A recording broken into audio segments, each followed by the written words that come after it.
Great. Okay. All right. So as we go through this, everybody, please reach out with your questions. So we talked about DOT. What are some of the things that you know about DOT? How does it impact on HHW operations? What are some of the things that it does? So feel free to just chime in, anybody.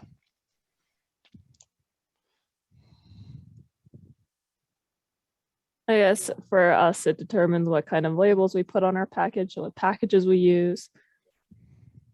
Yep, good stuff. So DOT, as we mentioned earlier, is concerned about safety and we're primarily concerned about highway. DOT is also concerned about rail, water, air, and pipeline. So those are the 5 modes of transportation that DOT is concerned about. And it's actually DOT's purpose that we talk about the shipping and hazard classes. DOT selects those hazard classes. In 1993, approximately, DOT went through a phase and a change to global harmonization, if you will, for DOT. They had some basic changes, and they did that so that we could ship material to Europe or overseas and not have to change placarding, marking, labeling, and stuff like that. So we talk about DOT, and then what are a couple of other primary groups that we deal with when we're talking about household hazardous waste, if you will, regulatory groups that we work with.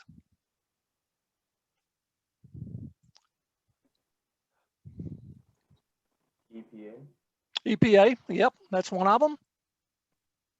Well, RCRA through whatever state or EPA. And okay, RCRA. Probably OSHA to some extent. Exactly. So we've got DOT, EPA, and OSHA. I want to kind of turn y'all into DOT nerds over the next 6 hours that we've got. So DOT is found in the 49 CFR. And that's some people would say that CFR stands for Code of Federal Regulations. Sometimes I get to looking and I figure out it can't find the regulations. So that's the challenge. So keeping in mind 49 CFR is the DOT side of the house. Don mentioned RCRA, and Don would probably contend that RCRA stands for the Resource Conservation and Recovery Act. And I contend that it stands for the Really Complicated Regulatory Act. Agreed. Also, when we get around, and I'm sure Don has seen it and interact with it as well as some of the others, get around places where we've got retired military, we refer to it as the Retired Colonel's Reemployment Act. So that's a new one. Yep, I see you making notes. So feel free to steal my jokes, my dad jokes at times, whatever. So 49 CFR for DOT, 40 CFR for EPA and the really complicated regulatory acts. Now, when we think about HHW in relationship to RCRA, EPA does exempt it from the RCRA regulations. So that gives us a little flexibility. I know, and again, this is some of the differences across the state. Florida will still tag on waste codes to their manifest and to their HHW. In Tennessee, we do not have waste codes, and some of your other states and locations will not have waste codes. So as we go through the presentation and talk about it, think in terms of don't let us confuse you, and just because I mention it, I might not delineate the specific state that it's in. But and those of you that are new, it again can become some challenges that are out there. So 40 CFR for EPA, 49 for DOT, and then 29 for OSHA. So many of the OSHA, we have federal OSHA, and then many of the states also have a local state OSHA. We in Tennessee do that. Essentially, it means that we will operate that program, get some money from OSHA. We'll operate the EPA program, get some money from EPA for some of those things, and that's the way that some of the other states are involved in. So those three areas are very important as we look at and take care of it. To dig into it just a little bit more, so as Don talked about the raw goods area, or we talked about the raw goods area of a facility if he's inspecting it, when that material is ordered, that company orders that material from a manufacturer, they have to be sure to label it, mark it, and get it ready for shipment on the highway. So we'll say it comes by highway.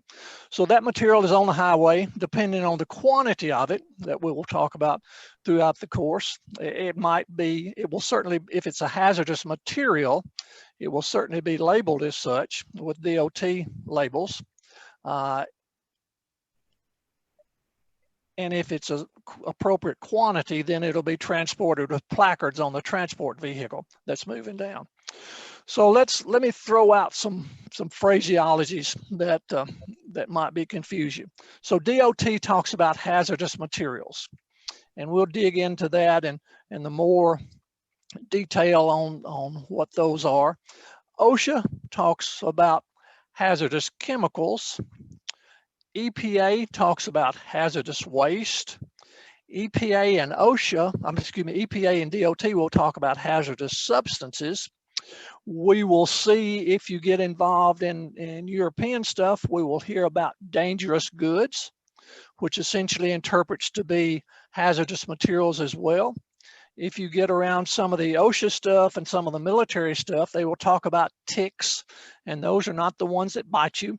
They are toxic industrial chemicals that are out there. They will also make mention of TIMs, which are toxic industrial materials. So if you're not confused enough now, when we start throwing out all those additional phraseologies and terminologies, that have an impact on it. So when we are looking at DOT, when we're looking at EPA, and we're looking at OSHA, definitions are very important. So be sure that you're tracking and keeping up with that as well.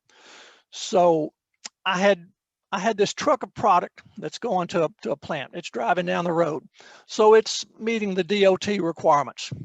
When it gets to the facility and unloaded, and before Don or some of the others might be involved in inspections, it will be offloaded there, and then it has to start complying with the OSHA standards as far as the right to know and having the material identified with the workers that are on site. So we've gone from a DOT aspect to the site to OSHA. It continues to work with and meet the OSHA standards at the manufacturing facility. And then at the end of its life, we start looking at it and figuring out what hazardous, or are there any hazardous waste requirements, looking at the OSHA side of it to see what's out there. Generator knowledge, generator status, to make that determination from the OSHA standpoint. And if we do, in fact, find out that it is a hazardous waste, then it is going to leave as both a hazardous waste and as a DOT hazardous material. So that's where we get involved in the manifest and tracking and keeping up with that material as we move forward. So we put it back out on the road to go to a waste disposal facility and complying with the DOT proper shipping names that we have out there. OSHA certainly requires safety data sheets that we have, and they are going to be in a position to give you some information about that chemical. So let's talk about flammability for just a minute as we're looking at that and keeping up with that. So we use flash point to determine as our reference point when we determine flammability. OSHA's definition of flammable is 100 degrees or less. So if you have a liquid that has a flash point less than 100 degrees, it meets the OSHA definition of flammable. So talking about OSHA, it is OSHA that requires the safety data sheet. And generally when people are completing the safety data sheet, they are looking at the OSHA standards. So if you looked at a material and it had a, well, let's say kerosene. If we're looking at a material in a safety data sheet for kerosene, the flash point for kerosene is about 100 to 110 degrees. We'll say 110 degrees. So if we use the definition of less than 100 from OSHA, is kerosene a flammable liquid in OSHA's position? No. Okay. So we've pretty well locked in on that now. So people look at the OSHA safety data sheet and they say, well, no, you know, we're going to get rid of this kerosene. We don't need it any longer. We're not going, it's not a flammable material. So that's the OSHA definition. And remember 29 CFR for OSHA, we find it. So let's talk about EPA's definition. EPA does not talk about flammability. They talk about ignitability. And also EPA is looking at 40 CFR. So we look at waste codes and waste numbers. And again, in Florida, those of you that are there, if you're using waste codes, then we talk about a D001, which is the characteristic waste code for hazardous material or hazardous waste. So we've got this kerosene that we're trying to get rid of. It's got a flash point of 110 degrees. So the generator looks at the safety data sheet. They scroll through the safety data sheet, and we know now it has 16 parts to it, the new SDS that's out there. So they look to the technical information, they look at flash point, and perhaps they see NA, not applicable, because it's not from an OSHA standpoint. So they assume, and I think we all have experience enough for assuming stuff. If we put hyphens in there after the two S's and after the U, we don't, you know, I can do that enough on my own without having any help. So the generator says it's not, you know, it doesn't have any characteristic waste code. Is that a true or a false statement? I see you're, Don, motioning and encouraging me. Well, according to RECRA, it's characteristically ignitable because it's less than 140 degrees Fahrenheit. Flash point. Oh, so there's another temperature range. So OSHA, less than 100, EPA, less than 140. So that would be 139.99999 whatever, but not up to 140. So that's important as we look at it. So this generator has incorrectly assumed, and if he just calls a transporter and said, hey, I need to get rid of this kerosene and sends it off, he's in a RCRA violation because he has not added the appropriate waste code to it from there. Now, so we've got EPA with 100 and less than 140, OSHA at less than 100 or less, and then our friends at DOT, their definition of flammable is less than or equal to 140 degrees. They used to have a little bit of a different, 2 or 3 different degrees in there, but they've gotten closer. So, you know, if we get close and close sometimes often only characterized and works when we're working with horseshoes or hand grenades, but and it could be a RCRA violation that you're getting very close to when you do that. So definitions are very important. Those of you that, like Don and others of you that are working with and giving advice to generators and information like that, be sure that they understand that the difference between the OSHA flammable, the EPA ignitable, and the DOT flammable as we're working with. So moving forward, and that'll be, you know, that's kind of critical when we're looking at other things. So let's let's see if we can talk about some of the things. Talking about hazardous materials, we've talked about that. We'll talk about the hazardous material regulations a little bit, summarizing who must comply with them, and applying it to the material that we're working with. So just as a reference material, 4 billion tons are transported each year. I don't know if y'all are like me or not, but every time even on Facebook, you know, hazardous material incidents are something that I am intrigued by, follow, track, keep up with, because of the safety of stuff that's on the highway and as we're moving through those areas. It's part of daily life. We see that inside of that chemistry lab, we see that house, and that's the one that impacts a lot of us as far as household hazardous waste. So when we're talking about HHW, we're essentially talking about the same stuff that could be at an industry, but it's just not as much the volume that's out there.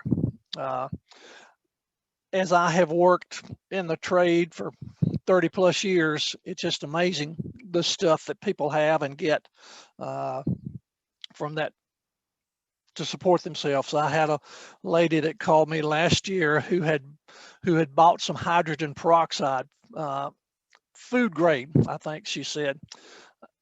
She was going to make up some concoction in the COVID to try to kill some of the COVID stuff. She realized that one of the containers inside the box had started leaking. It had started to discolor and bleach out the cardboard box and deteriorate it. So it was not the 3% hydrogen peroxide that you normally have in your bathroom. It's probably 30 or 40%. So those are some challenges that we get when we see things happening and moving forward with that. So when we're looking at hazardous material, we know we're concerned about the health, the safety, property. Certainly health is first because it's difficult to go backwards when we have an incident or accident in there. And the stuff that I have or you have as we work at HHW sites or industrial sites, to be sure that it's not going to go beyond the property line, if you will, and certainly the property issues that are out there. We know that incidences do happen. We occasionally see something where we will have some reactions with HHW and cause some problems. When we're talking about industry, and a lot of times industry that has a fire, that I don't remember what the percentage is, but many times that industry will not be replaced. So not only is it destroying property, but it's also displacing people that are working and their job opportunities that are out there. So we want to be sure that we're tracking and keeping up with that as well. So 49 CFR, these are our guidelines and rules that we follow. Just to get back in and dig a little bit deeper in the Code of Federal Regulations.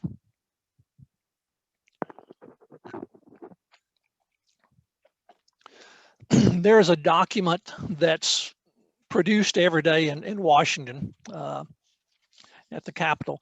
It's called the Federal Register. The Federal Register is the document that gives agencies the opportunity to tell what they're going to do, talk about changes they're going to have. They gives you the opportunity as citizens or business or government to reach out and respond and give them your comments on what they're getting ready to do. And then when all these hearings take place and they finally make a decision, then from the federal, there's a final version of the changes that's put in the Federal Register. And then that Federal Register information is transferred into the Code of Federal Regulations. For DOT purposes, we normally see this happen in October of every year. So if you're going to maintain and get an updated copy of the Code of Federal Regulations, then that's the time frame that you would want to look at it and buy it and get the most current information.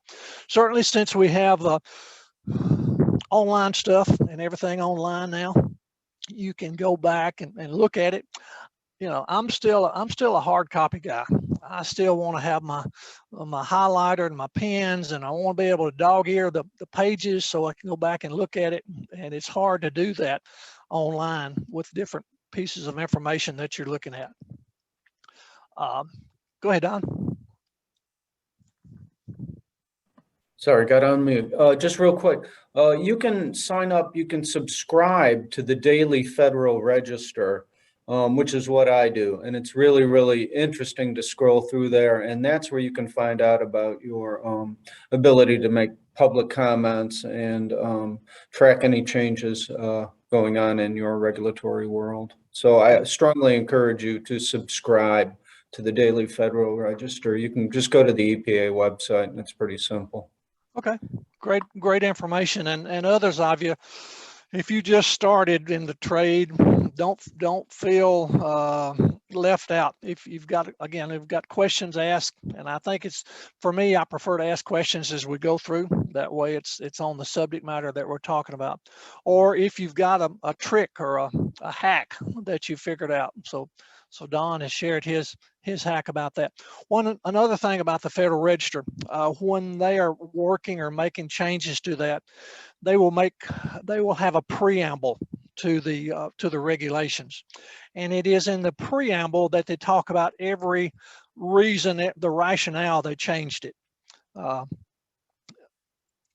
Several years ago, I worked for a hazardous waste company, and I was traveling the United States picking up chemicals, and then moved into compliance work and traveled across the United States and Canada doing compliance work. And I would dig back into the preamble, and before online stuff, they used to keep copies in some of the major libraries across the United States. And I have gone to the library and printed off a microfilm, you know, and that's probably a new phrase for many of you, to be able to make copies of that and see what they were talking about. So the process of the Federal Register, the Code of Federal Regulations, and then other. Now, the law itself, laws are made and given to organizations to administer.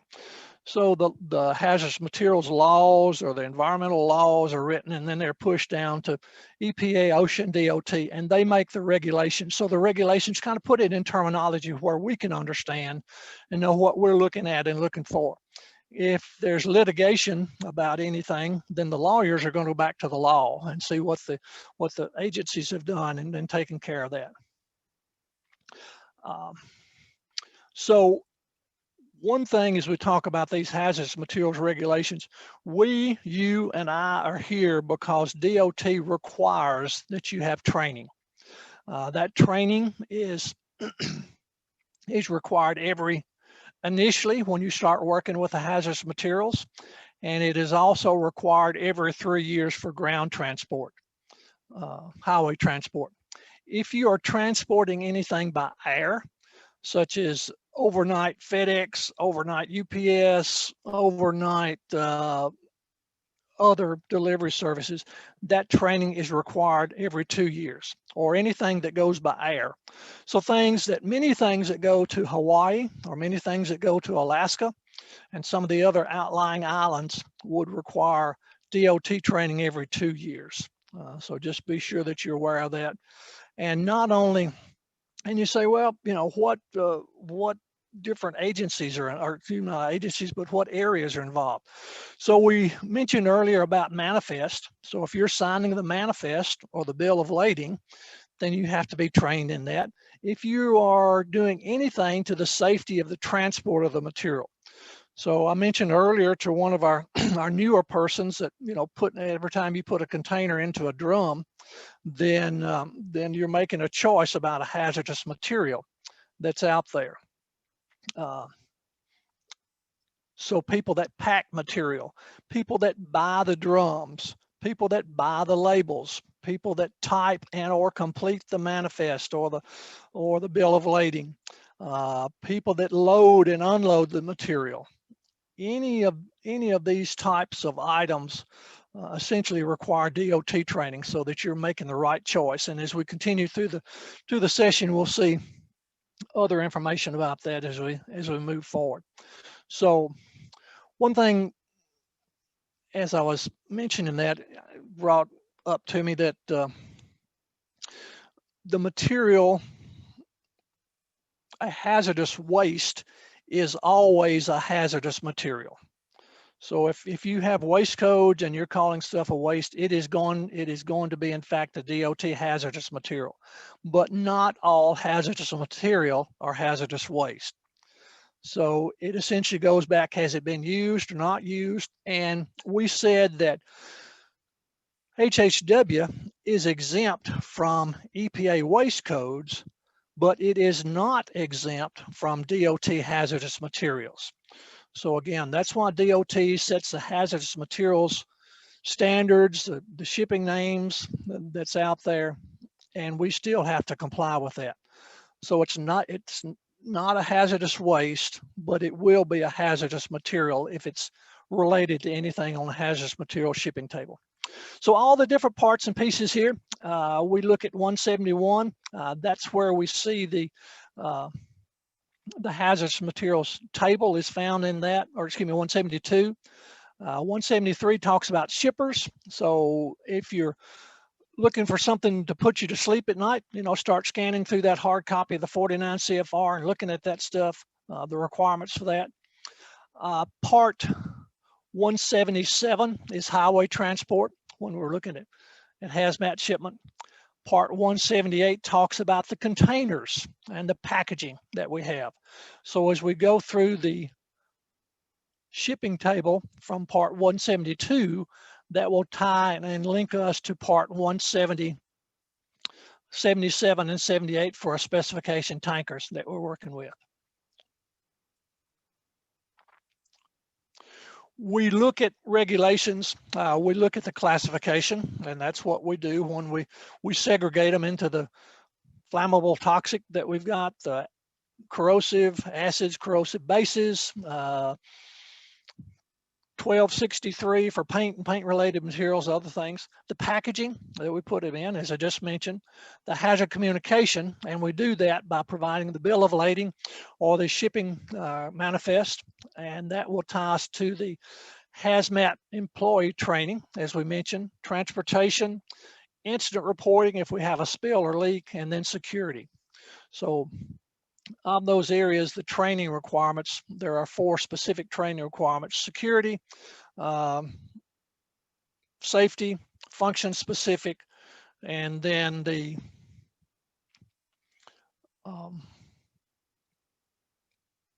communication awareness that we've got. So here we talk and see the Federal Register, again, comes out online every day. Great opportunity to take care of that. And we often say, who must comply with that? So no person may offer or accept a hazardous material for transportation in commerce unless, you're trained and complying with the regulations that we're working with. So if you have a hazardous material, it's imperative that you say that you have a hazardous material. If you have a material that's not hazardous material and you say it is, it's just as bad. So oftentimes we see people come in with material, packagings that come in, and it will have labels on it, DOT labels.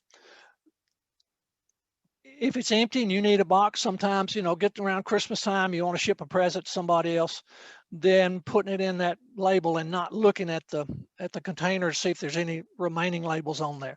So it's something that's simple. If you want to use a box, want to have it around, I would encourage you to spray over the label that's there. Just take a can of spray paint, spray it over, put it in your area where you can use it and take care of it. As we look back at the training requirements for the 2-year for the overnight or the air transport of material, then being sure that that the person has been trained. We see this a lot of times in businesses that maybe are consulting businesses, and kind of goes back to our our friend that worked at the lab, you know, if lab samples were being shipped in to be, and a lot of times they would go overnight, so they would get there and be able to be checked so that get the results quicker, as well as the accurate results that were there, to be sure that those materials, the person that trained them or transported them or sent them out. A lot of times calibration gases. Consultants, you know, will take equipment out to the field. They will have those calibration gases needed. They'll fail to have enough gas with them. They'll take them back with them and then be able to call back and say, I need some more calibration gases. So the person that ships that overnight has to be, or should be, to not be out of compliance with the shipping regulations, and a 2-year training, should have that training that's out there as well. So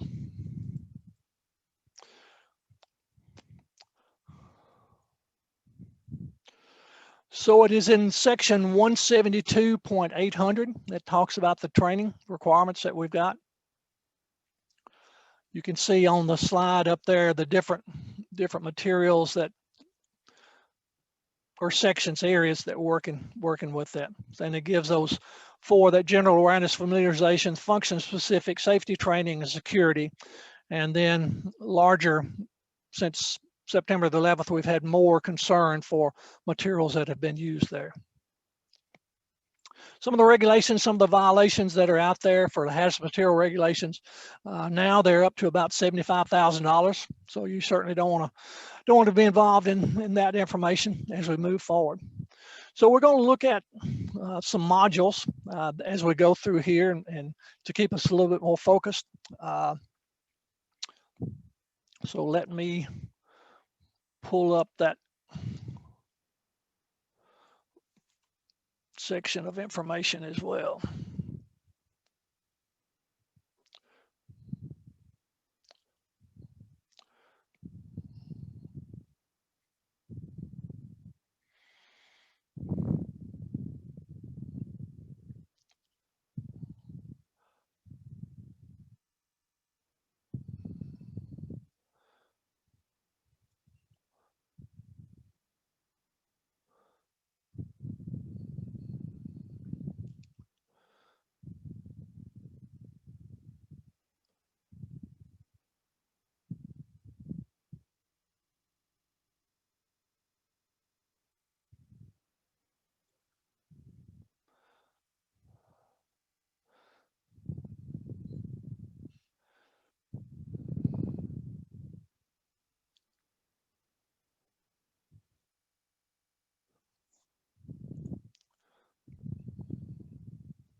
So are we back to the hazardous material table on the screen?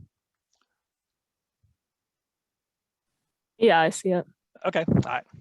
So this is the hazardous materials table. As I said, it's in 172 section that we see. We see 10 different columns that are out there.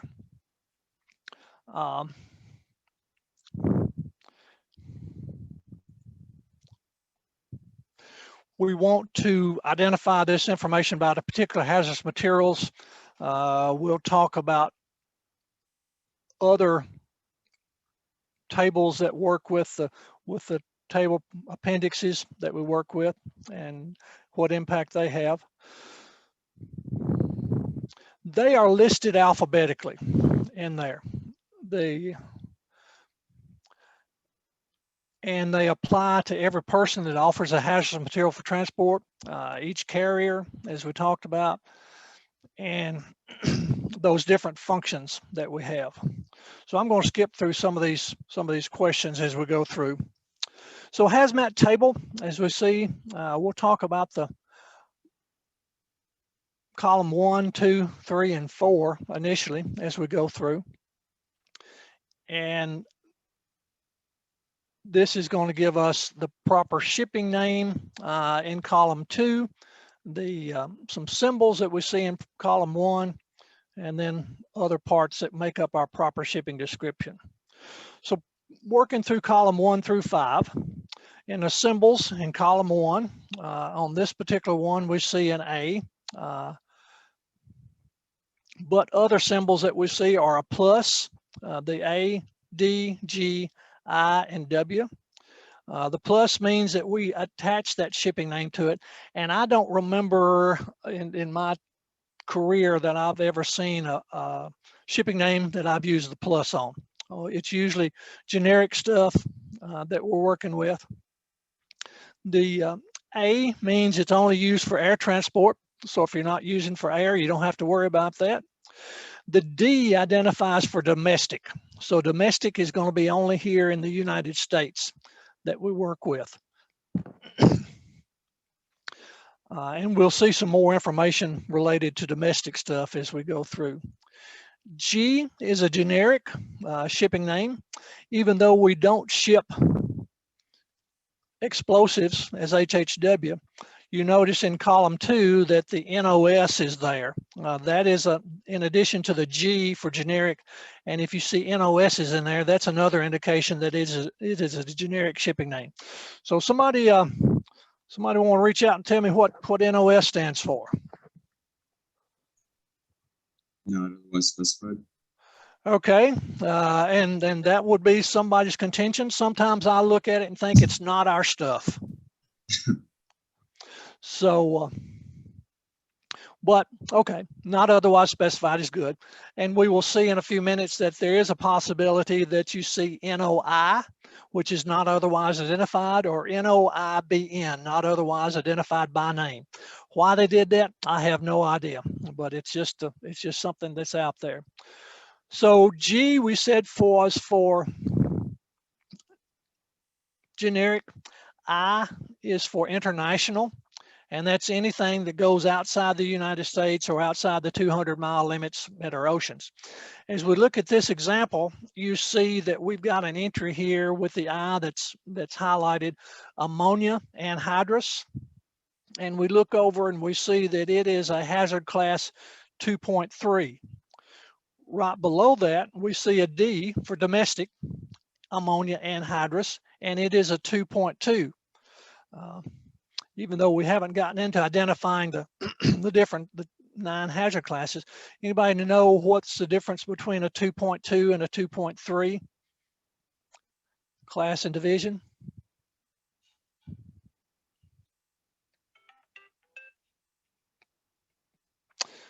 All right, well, I'll give you the benefit of the doubt.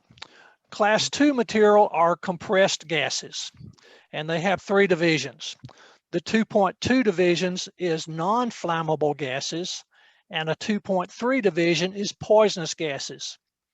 So this anhydrous ammonia, if it were shipped internationally, it's shipped as a poisonous gas. And you say, why the difference for the domestic? Why is it not? It's the same material, but for domestic purposes, anhydrous ammonia is used as a fertilizer. So they do not consider it classified a poisonous gas, even though on the container it is identified as an inhalation hazard. So that's that kind of shows some of the pressure in relationship to identifying and lobby groups that are out there. So the last one symbol we see is W for water shipment. Who knew that stabilized fish meal or fish scrap was a hazardous material? I guess because of the potential for spontaneous combustion that's out there. So that's the symbols that we see in column 1. Let's go, and sometimes we see that column 1, they're both regulated by air and water. So the highlighted one here, ammonia nitrate-based fertilizer, you will remember and know, that it was fertilizer. It was also ammonium nitrate that was used in the Murrah Federal Trade Center, the attack on the First World Trade Center, the fertilizer plant explosion in West Texas, the city of West, and many of the other places. It is also still used as ANFO, ammonium nitrate fuel oil, as an explosive for rock quarry and blasting and stuff like that. So it's still available, but it's not used. It's very difficult to find as a fertilizer now. It is an oxidizer generally, but they are showing it as a class 9, was a miscellaneous hazards. So a little bit different concentration that we're working with. I have a question real quick. Can Yeah. you give an example of when the plus would be used, or explain that a little bit more? If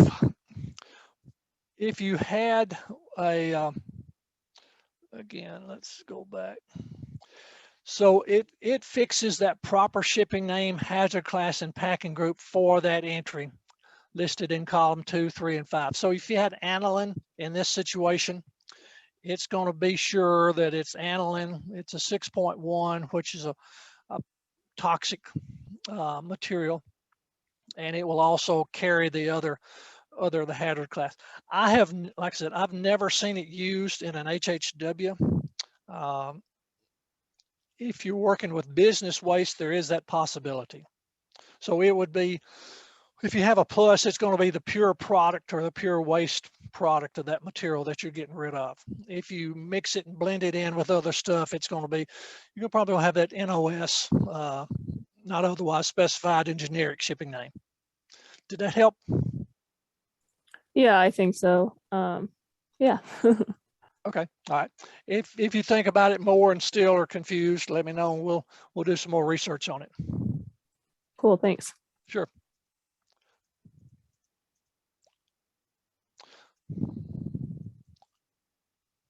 So let's look at column 2.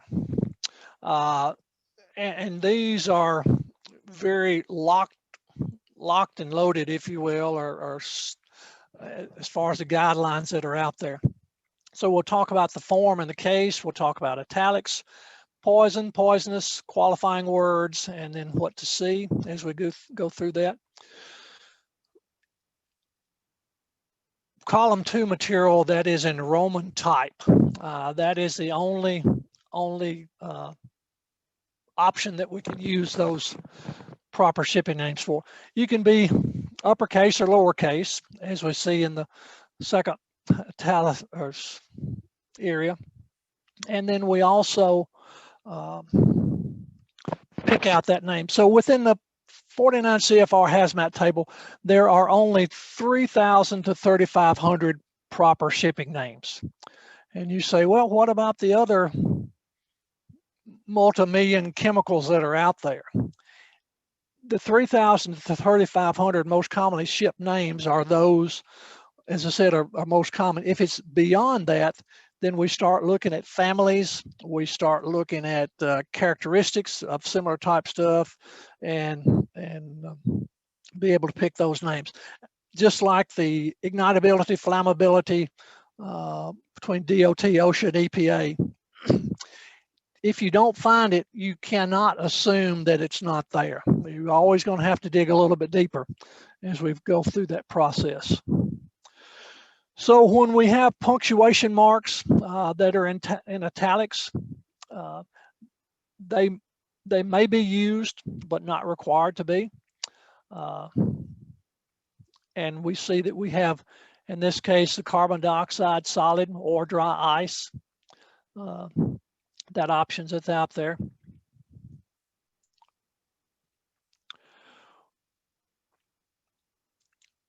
With the word, and we used to use the word poison or poisonous. Anybody know what the French word for fish is? Poisson. Yes. So we did not want poisson to be labeled on a drum and our French friends get it thinking they're eating a barrel of fish. So they switched to toxic.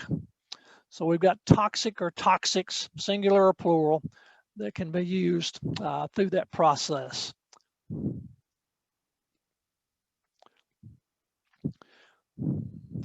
Sometimes we can have additional clarifying material or information that we can include in that. I talked about paint-related material, and this is one that we see commonly from a lot of our HHW operations that we're working with. And then sometimes if we have the word C, for instance, this ethyl alcohol is not a proper shipping name. It refers us to ethanol. And we can confirm that, and you say, well, it's ethyl alcohol. That's what it says. If you look at column 3, there are no entries in column 3 and 4. So they will not give you any information. And here we have ethanol or ethanol alcohol or ethanol solutions. That is a proper shipping name because it does give the hazard class, as we see in that. So if it refers you to C somewhere else, and if it does not have information in regards to that column, then we have to move to another area. There's some exceptions that are out there. Column 2 again has those proper shipping names. It will give us different concentrations on some material. Even though we're going through and looking at these different hazard classes that we're talking about and proper shipping names, many times from an HHW standpoint, we're going to be using some pretty generic shipping names as we go through, unless your contractor has some different requirements that are out there.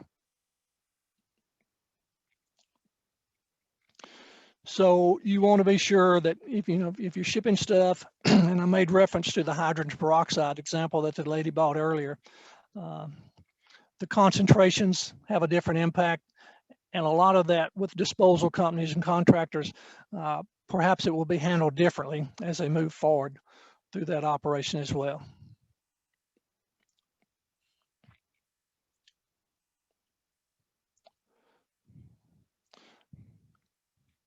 So other information added to the proper shipping name to be sure that you're tracking and using it appropriately. Some of the chemical composition of the words can be added and changed as we move through that. Certainly,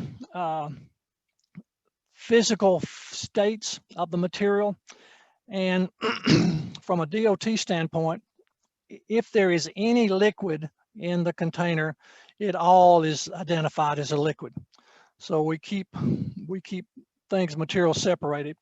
A lot of times with the flammable liquid toxic or toxic flammable liquid materials, if you're working a small event and you put a liquid pesticide, you can put liquid pesticides and solid pesticides together if it's okay with your contractor.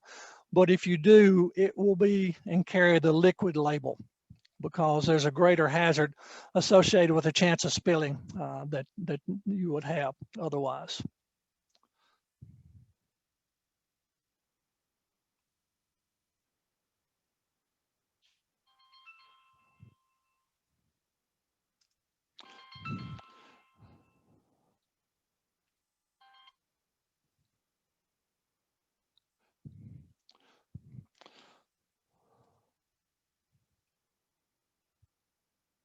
So here's the definition where it shows NOS, not otherwise specified, can be changed with NOI or NOIBN, just for, if you really want to throw somebody off. So is this a proper shipping name? Flammable liquids NOS?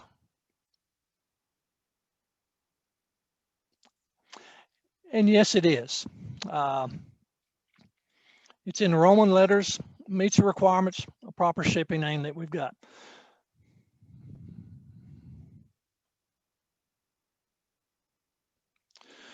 So we've worked in column 1. We talked about the symbols. We worked in column 2 as far as the proper shipping name. And now we're going to column 3 for the hazard class or divisions. So there are 9 different hazard classes, and we break these down further into divisions. I mentioned compressed gases a minute ago. So that is one that has division 1, or excuse me, class 2, and it has 2.1, 2.2, and 2.3 that we're working with. If there is a forbidden that is in there, again, that's not able to be used. ORMD has gone away. That used to be for other regulated material domestic. So now that is no longer used for shipping hazmat. I was talking earlier about packages and boxes and things like that. For any of you that get stuff from Amazon, if you see that looks like a label, a diamond label that is white, has a white and black marking in it, that is for shipment of smaller commodities that we're working with.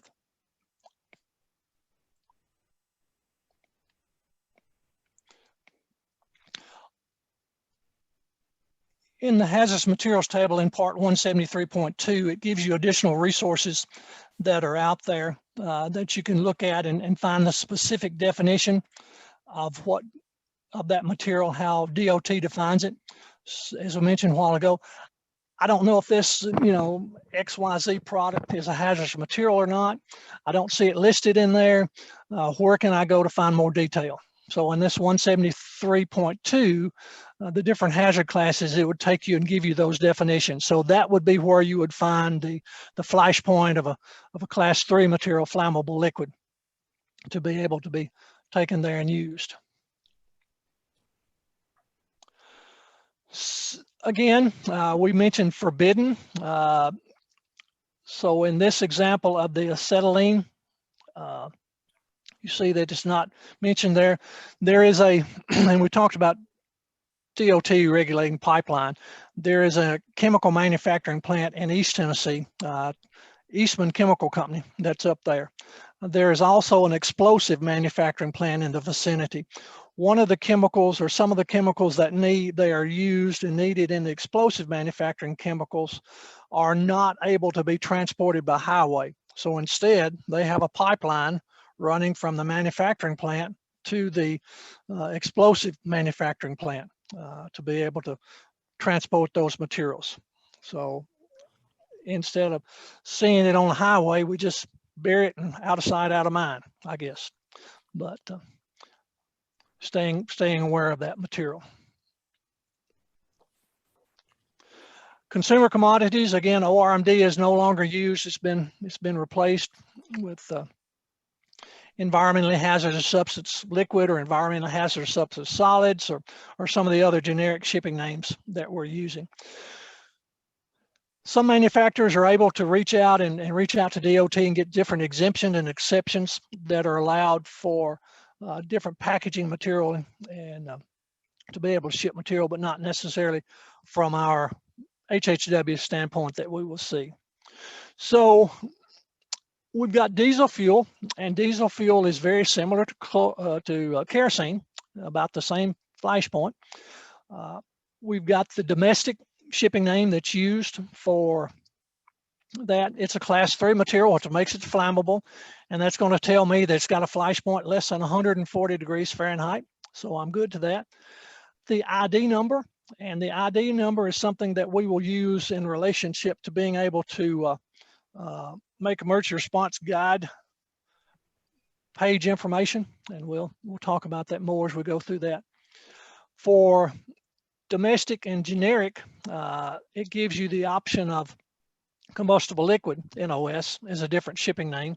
Still the same NA 1993 that's there. It's going to be the same packing group that we work with. And I'm a little bit confused why they're putting a 5.1. I think it's an error in the slide section. It's going to be a class 3 label that would be there.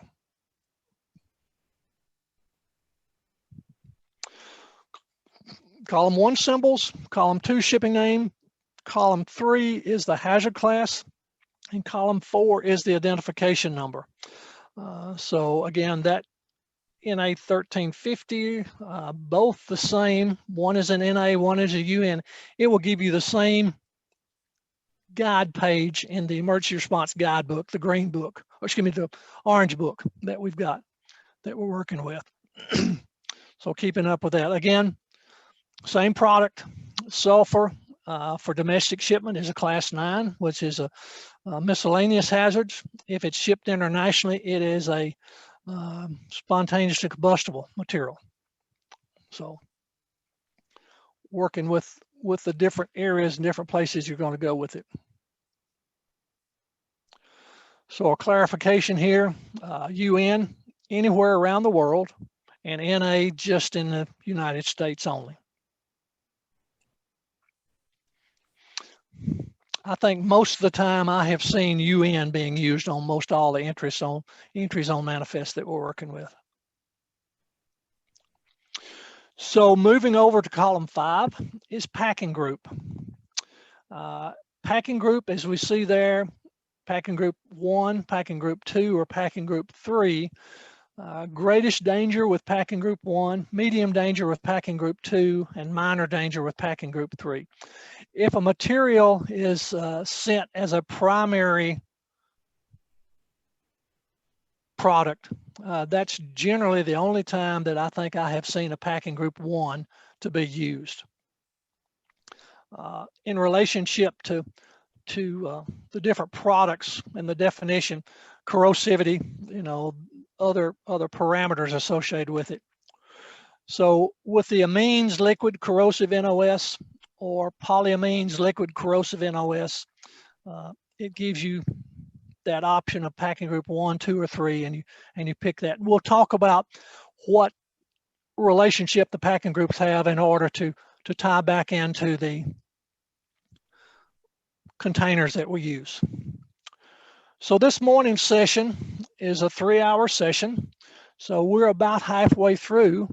So let's take a 15-minute break and be back at 12, or let's see, 2 hours past that, 10:35 for y'all in the Pacific. And Don, what time for you? That would be 1:35. Okay. All right. So 15 minutes.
Okay, so welcome back, friends.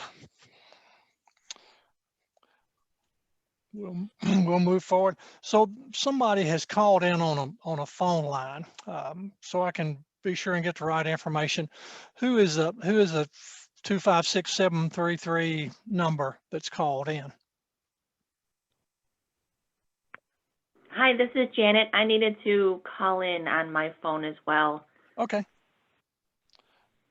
All right, I'm And just trying. to let you know, it may kick me off in a couple minutes and I may have to redial. So just Okay. wanted to put that out there. Thank All right, you. well, that's fine. I'm just trying to get my inventory right. So packing groups, we said packing group 1, 2, or 3, and then the option that we had for some of the other information, class 2 materials do not have a packing group. Class 7, which are radioactive. 6.2, other than regulated medical waste, do not have a packing group. And then we said we've done away with the ORMD. So the basic description, think in terms of ISHP, iShip. Again, older technology here on the slide. Our first information is the identification number, followed by the shipping name, followed by the hazard class, and then the packing group is last. So with this, the only thing, the identification number that we've got here would be moved up to the top of the information we're moving through. And as you see, we pulled up here so we would have UN 1309 aluminum powder, and then the hazard class 4.1 and moving forward.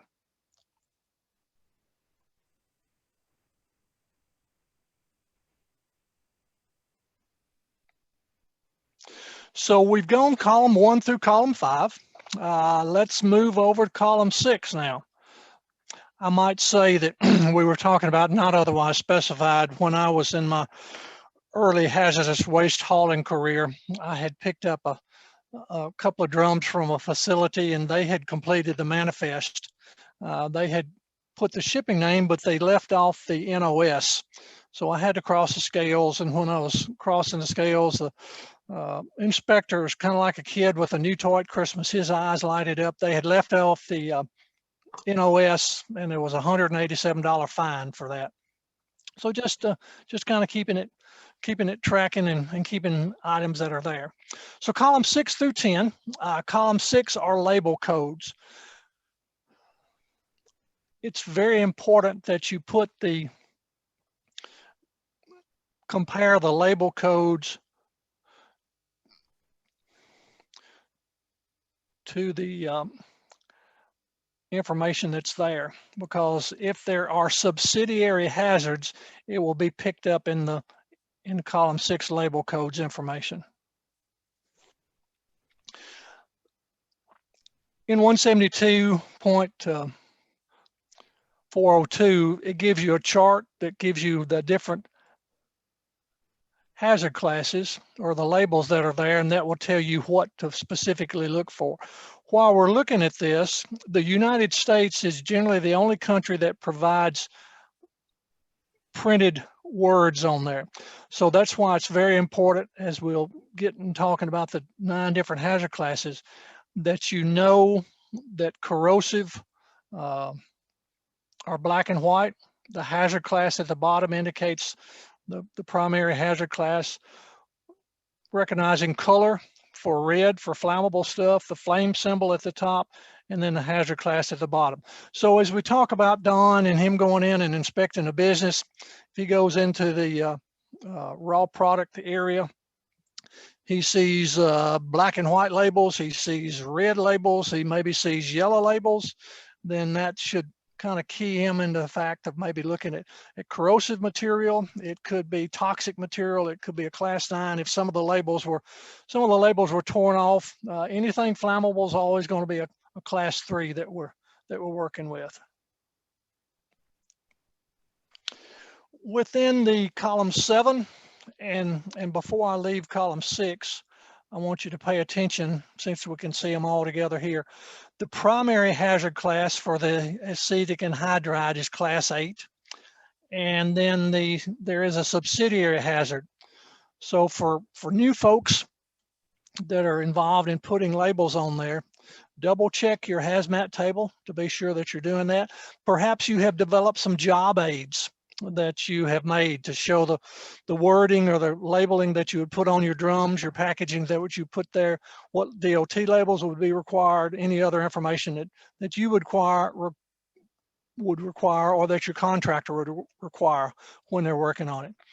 So double check and be sure if you're only putting one label on it, look at column 6 and see if there's any other hazard classes. So in this case, the acetone, class 3 flammable liquid, only one class 3 flammable liquid. So special provisions are another section that gives us perhaps information about packaging. The more, more involved and more detailed material that we're looking at. And that special provision code is 172.102. It follows the hazmat table and will give us information. You see that we have A's, we have B's, BP's, IBT's. So you say, oh my goodness, how am I going to keep up with all this stuff that we're working with? So simple thing is, if it's not going by air, you don't have to worry about it. You would be interested in all the H codes because that's going to go by highway. If it's not going by rail or not going by water, that's good. A bulk packaging. Let's talk about bulk for just a minute longer. When we consolidate, or when you consolidate flammable liquids in there, you refer to that as bulking. But that is not what DOT thinks of bulking. DOT bulking is, or bulk rather, if it has a capacity greater than 119 gallons. So if you have a tote tank and you were putting material in there, that would require a bulk container. If you're putting paint in paint boxes, in cubic yard boxes, again, capacity greater than 119 gallons or greater than 454 kilograms for solid. So with a bulk container, it requires that you put placard size placards on 2 opposing sides. So 1263s that are in cubic yard boxes would have 2 1263 placards on them on opposite sides. N for non-bulk, so that's going to be less than 119 gallons. So a 55-gallon drum, you're pouring gasoline, diesel fuel, kerosene, acetone, toluene, xylene, all your flammable stuff in there in a 55-gallon drums. You are using a bulking process, but you are not making a bulk container. So just kind of keep that in mind. So T is for intermodal portable tanks. I don't think there's going to be any facility that's dealing with big tanks, and then portable tanks that are smaller. So these are special provisions that are there. Generally, or specifically, if it is numbers only, it will apply to every mode of transportation. So you look at numbers by themselves, you look at H, numbers that are preceded with a H, you look at numbers that are perhaps preceded with a B if you're bulking, and or an N if you're putting stuff in 55-gallon drums. So that's somewhat confusing, but understanding and knowing to reach out to your HHW manager or other folks and have that information.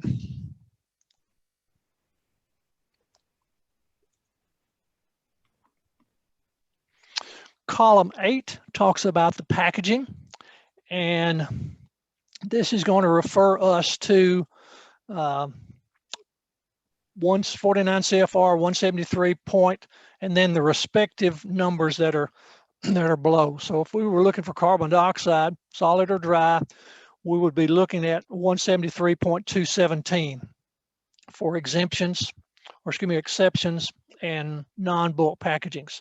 So once again, you see the different bulk and non-bulk requirements for the packagings that we talk about in the column that's there. You know, you're going to get into a routine of 55-gallon drums, 55-gallon box packs, you know, 5 gallons, 16, 30s, fibers, polys that you're working with. So you'll get in a certain routine with that. If you have that exception or material comes in, then reaching out and digging a little deeper into the 49 CFR to understand them more. Reference locations, again, packaging section reference. We'll talk about where they're found and corresponding packages for liquids and solids material.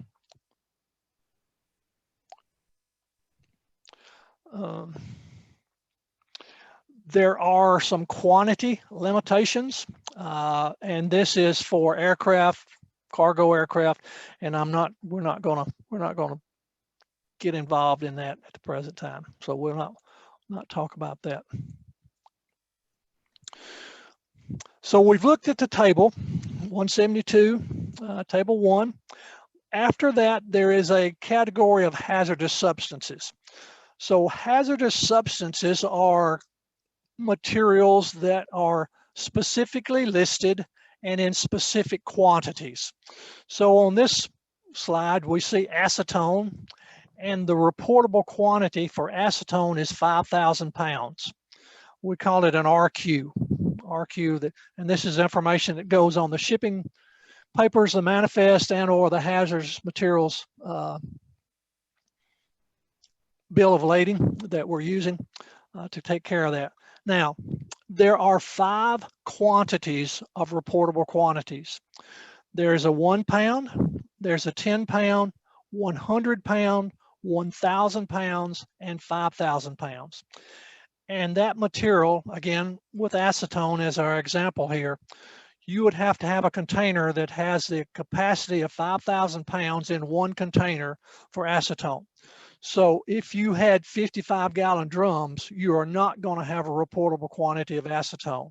If you had a tanker load, then yes, you very possibly could have a reportable quantity of acetone that we're working with. So the purpose of this, and this is kind of where EPA and DOT talk together more or work together more for reportable quantities in the event of a spill of this material within a 24-hour period that requires notification to the National Response Center. So that's kind of where that is. You know, as we shared, a lot of your contractors have picking up the responsibility to complete the manifest, bill of lading, and things like that. So, but you want to be sure that as you survey those documents that they're doing it the correct way. So the lower the RQ, the more hazardous material is. One of the ones that I think about that we commonly handle at HHW is mercury. Mercury has a 1 pound RQ. So that's a pretty easy one to look at and identify as you're working through that.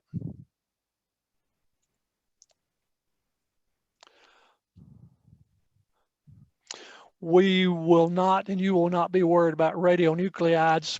So table one is your go-to for reportable quantities. So again, determining if it's a hazardous substance, just as I mentioned, it has to be in a single container, and it has to be that specific name and that specific quantity that's available.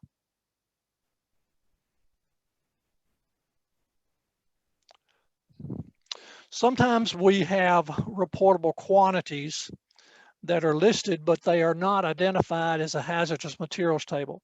This is where you use the generic one, environmentally hazardous substance liquid or environmentally hazardous substance solid, that you would use as a proper shipping name. So to go back again,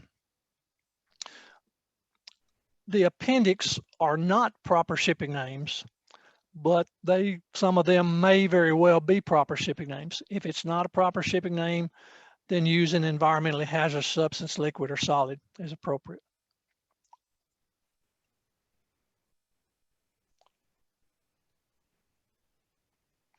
Again, the quantity of material meeting that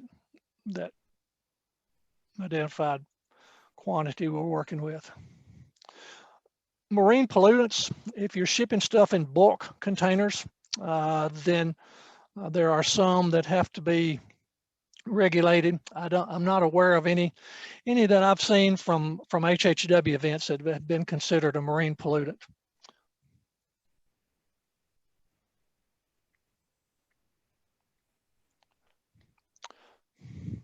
So we have looked at column 1 through 8 essentially for highway transport.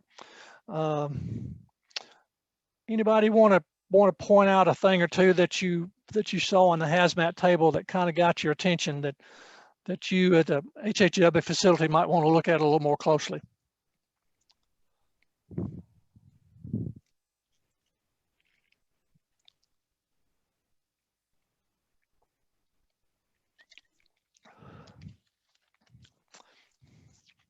I'm curious to look at some more special provisions, and I'm happy that I have a better idea how to read that section now. Yeah. Well, that's I like it when the light bulb comes on. When they made these changes back in the early 90s, it was very frustrating trying to figure out all the codes and information that's there. So once again, for that, numbers by themselves, numbers that are preceded with N for non-bulk, B for bulk, and H for highway.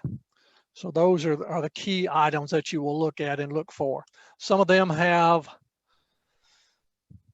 specifications on the types of materials that containers can be and information like that. Some that you might run into are poison inhalation material and some of the nastier stuff that we see. Numbers 1, 2, 3, and 4 with no preceding letters. Number 1, it indicates a poison inhalation hazard zone A. 2 is a poison inhalation hazard zone B. 3 is C, and 4 is D. So some of the toxic stuff that you might see that comes to your facility, if they came from schools or school systems, some of the old chemicals that come from there have an impact. Anybody else? Any comments?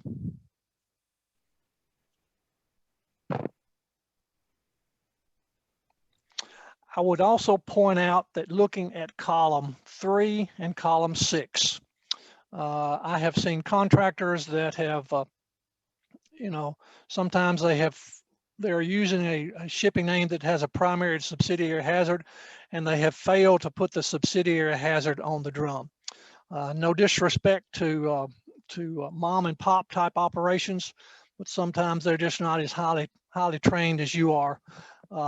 And sometimes, based on experiences I've seen, when new chemists start working with a contractor, they think they know all there is to know about hazardous materials, and they will tend to argue with you about it. You can try to do that, or feel, I'm always a resource for you, or go to your staff that has more experience. And I've been involved in a mentorship program with one of the some of the staff that's at the Mesa HHW facility, and that's been a meaningful mentor relationship to know and understand that. Don't argue with them. Reach out to somebody that knows more, and kill them with kindness through the hazmat table. All right. Let's see if I can get to another section here.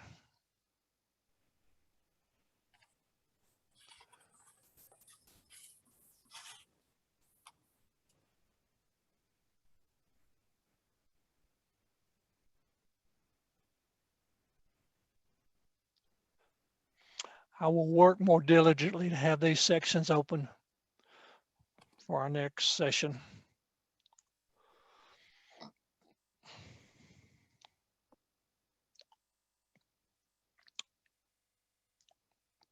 So let's talk about shipping papers, and we have looked at them a little bit. Remember that I said ISHIP, ISHAP is a proper order that the material should go in. We are looking at a bill of lading versus a manifest. If you are not using hazardous waste codes and your state does not require you to identify your material as hazardous waste, I would recommend that you use bills of lading with your contractor. With the electronic manifest, they will, and using the manifest, they will charge you $10 to $12 or whatever the current fee is. If you use a bill of lading, then you do not have to pay that manifest fee. So just a way of saving a little bit as we're working through that information. So we are wanting to identify the shipping papers. That essentially gives the safety information, right to know for trucks as they're traveling and moving through the highway. It gives a place for the shipper certification. As I said, some of you have turned that responsibility over to the contractor, and that's what we have done in Tennessee. And I think I failed to and left out that I'm in charge of the HHW program across the state of Tennessee. So we have 95 counties. We have different operations. We have 4 or 5 counties that have permanent locations in Tennessee. We have started using shipping containers that we have used as we're calling temporary HHW containers. It's similar to something that Missouri did and does. I got the idea from them. It makes it much less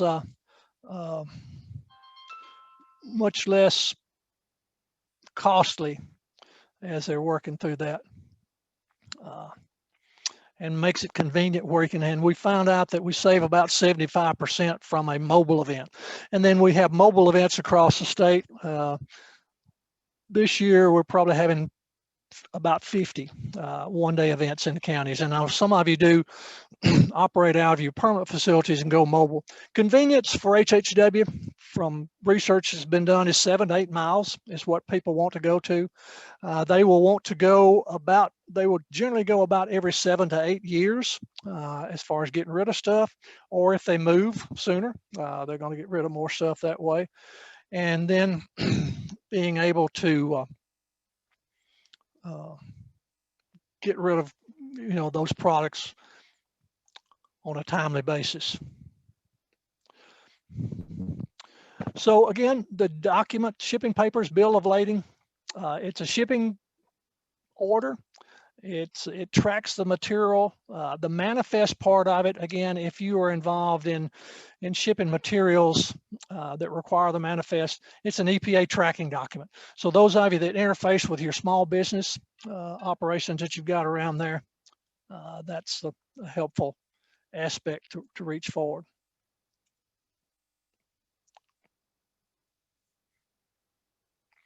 So again, basic rules, it's going to track and keep up with that.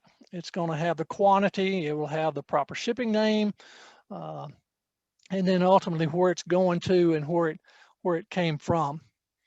ORMD again are gone. I don't know if any of you, when you go into Walmart, Target, any place like that, and they're stocking the store, if you ever pay any attention to the boxes and shipping papers. My wife says take the most unusual pictures. I will go to the garden section and take pictures of oxidizers, chlorine, and take pictures of pesticides, and use that as a way for training when we're moving forward. So the area that we're working on, in this example, they're using a chemical dibromofluoromethane. It is in fact not a hazardous waste or a hazardous substance or a hazardous pollutant. So it does not require information to be entered in a specific order or location that we're working with. So if we've got multiple shipments of materials and we're putting them on the same shipping paper or bill of ladings, as you see here in the description, hazardous materials can be entered first before the non-hazardous. They can either be highlighted or entered in contrasting color, be identified with an X as it showed here, or putting the letters RQ in front of it. So all 3 or 4 of those methods are ways that you can identify hazardous materials. You know, for instance, if you were doing a flammable liquids NOS and then a used oil, if oil is not regulated as a hazardous material in your state or location. Hazardous material first, these other options that are listed here, and then the non-hazardous materials listed next. We want to be sure that they're legible, that the codes and abbreviations are authorized, any additional information that's out there, and the bill of ladings and manifest both will indicate number of pages so that you can track and keep up with them. Documents and forms. And again, contractors generally, I think we're seeing more and more that are using printers and electronic media to be sure that they're legible and clear. If you've got multiple copies of documents, be sure that you can read your copy that are printed out for you that you're working with.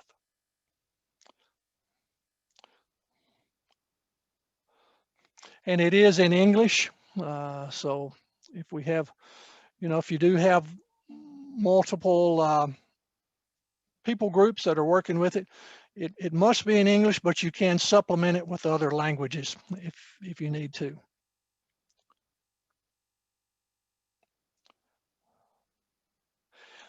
We start out with the proper information first, and again, 1263, UN 1263, paint 3, and then packing group 2 that they're using is a proper order. ISHAP, identification number, shipping name, hazard class, and packing group. And with the hazard class, again, both primary and secondary hazard classes that you're working with.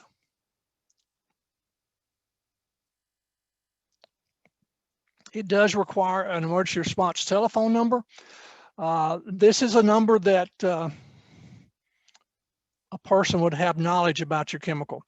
You know, I think we've done away with it now. I don't think there are any pagers out there, but we used to when had pager numbers.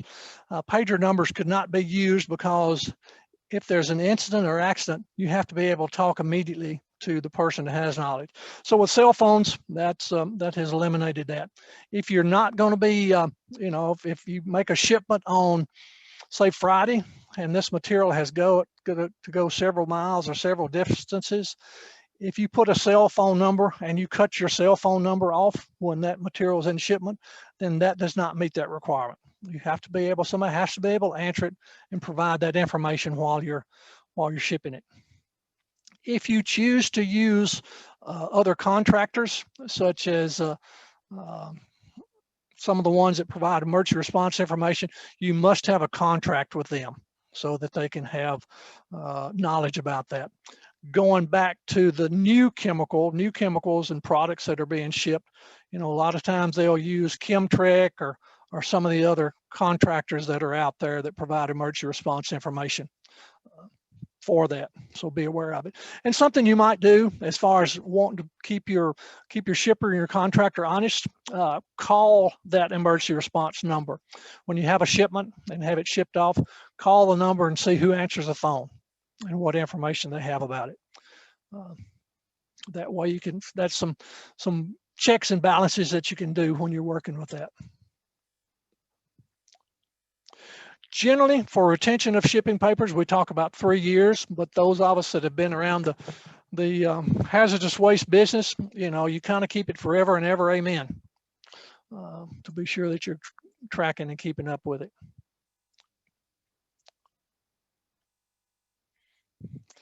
So again, pointing out the issue here is that number 3 should be first with the ID number. You'll have total quantity of material. When you're shipping the material, you can do by actual weight of the material. You can do it by the gross weight of the container and the shipping material, or you can do it by estimated volume. If you're trying to find out what kind of packaging that you use when you put on the bill of lading, or more particularly when you put it on a manifest, where can you find the types of the codes for the type of packaging that EPA wants you to use?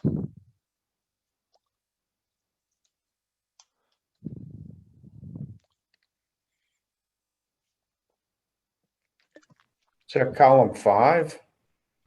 Well, it's column 5, but where if you had metal drums, where would you go to know what code to put in there for those metal drums?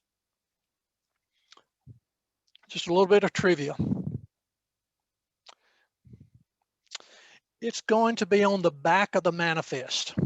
If it's a provided manifest, printed provided manifest, on the very back, it will give you the codes for metal drum, DM for metal drums, DF for fiber or poly drums, and some of the burlaps and other things like that.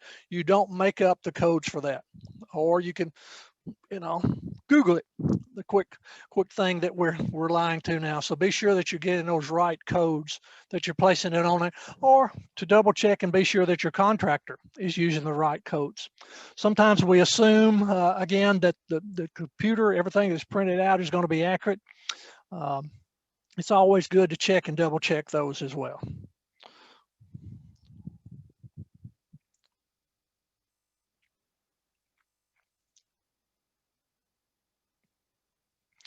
So again, the quantity that we're working with, total quantity. Those of you that perhaps have been in the haz waste world or the contract world, it gets very frustrating when you've got 50 or 60 drums and 10 or 15 lines on a manifest, and your drum count doesn't come out right. That's just some of those challenges and opportunities that we look at and look for. So here we are, the correct information. iShip, identification number, shipping name, hazard class, and packing group. So this is always going to be good. Again, when you look at that total quantity, if somebody's got something different, we talked a minute ago about people that do make entries on that. If it's not something you've seen before, just ask them to explain it to you. Say, hey, this is different than I normally see or normally do. And that kind of puts a burden on them to be able to explain and provide that information that you're working on.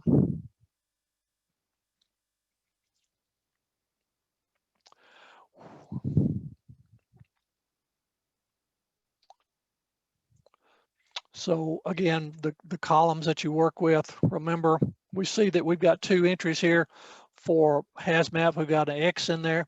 They're obviously not a reportable quantity because we don't see either RQ here, or we don't see RQ in that. I probably would question that entry as far as a reportable quantity. Don't know if isopropanol is on the hazardous substance list or not, but always something to look at and look for.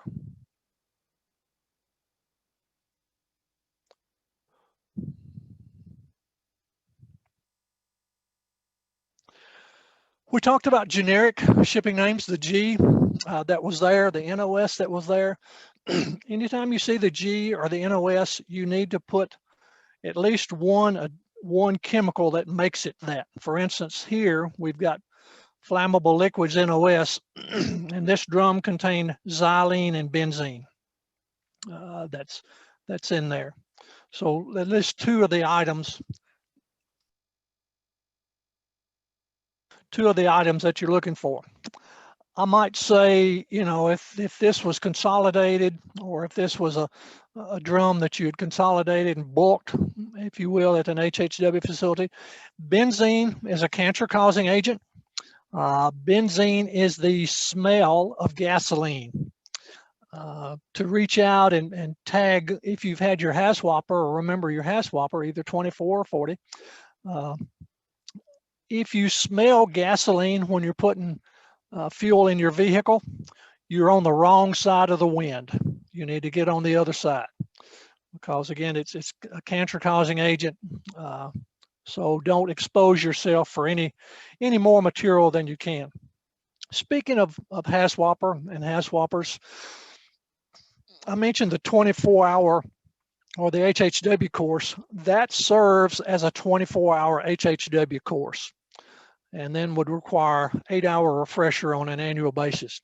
So if you're looking at, or your organization or group or whatever is looking at training new staff, I would encourage you to reach out and provide the 24-hour NAMA SWANA course, because it focuses on HHW. It doesn't focus on tractor trailers spilling and dumping out and things like that.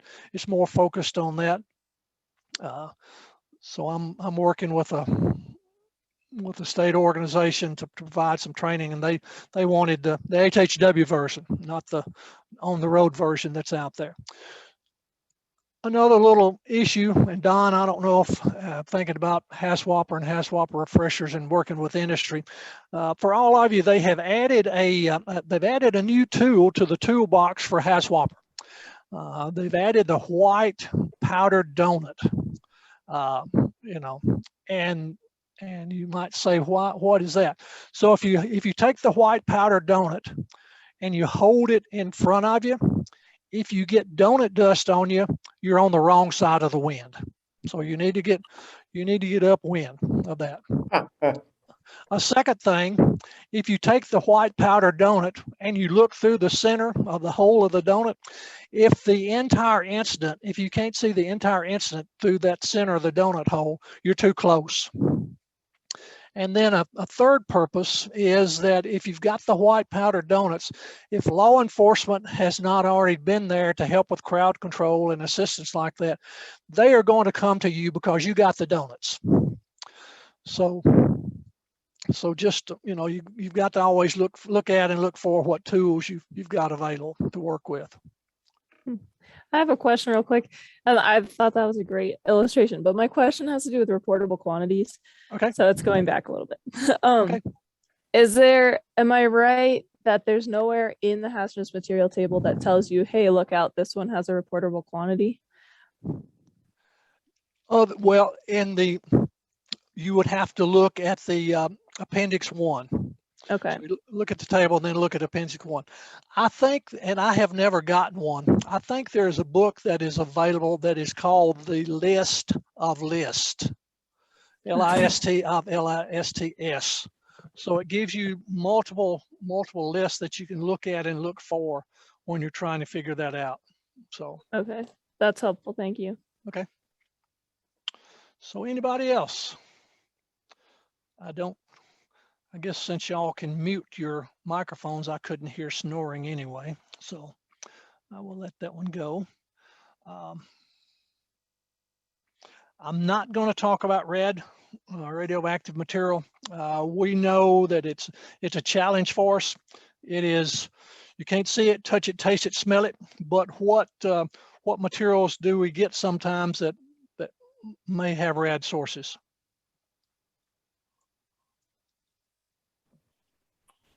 Smoke detectors. Exactly. I understand and that the new manufacturer of smoke detectors, or the manufacturers, are using less americium and less hazardous material in that. So you might go back and look at options for disposing of smoke detectors instead of having to send them back to a rad health disposal company and have them buried. Just a thought to add in that.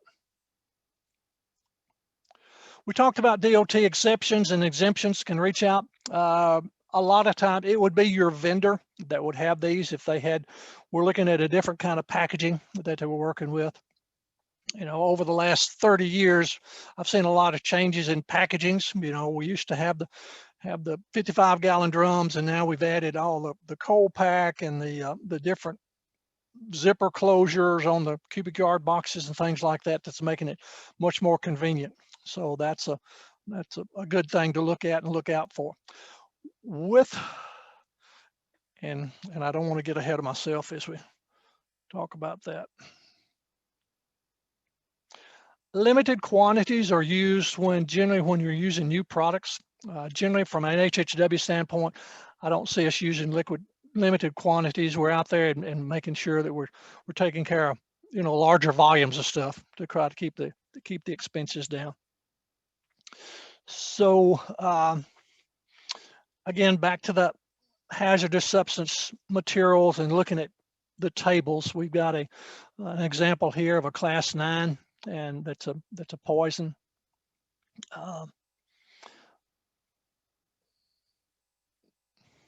To look at that table and be sure that it's listed there. Radioactive. Empty packaging. So let's talk about empty. What is empty? My RCRA folks, what does EPA consider? What is RCRA empty? 3%. Okay, that's one option. What about another one? You can't get any more out of the container using normal means, i.e. Okay. if it's a liquid, you try to pour all the liquid out you can, and if no more drips out, it's quote unquote empty.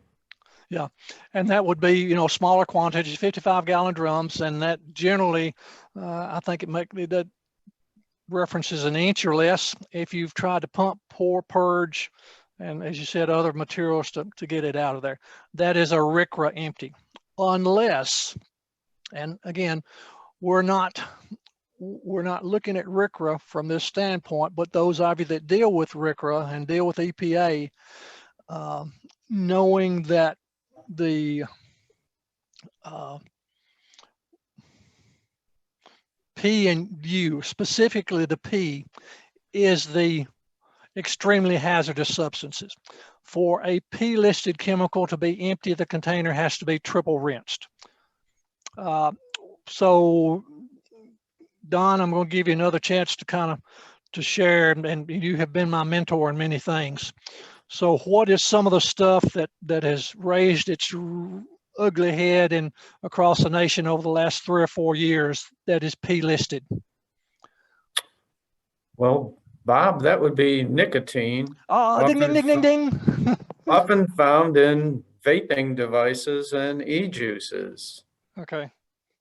So I don't know, again, those of you in other parts of the country, I don't know if you've been engaged in nicotine and vaping devices and the manufacturer. I know in Florida, they seem to have a lot of labs and a lot of processing companies and distributors that are down there.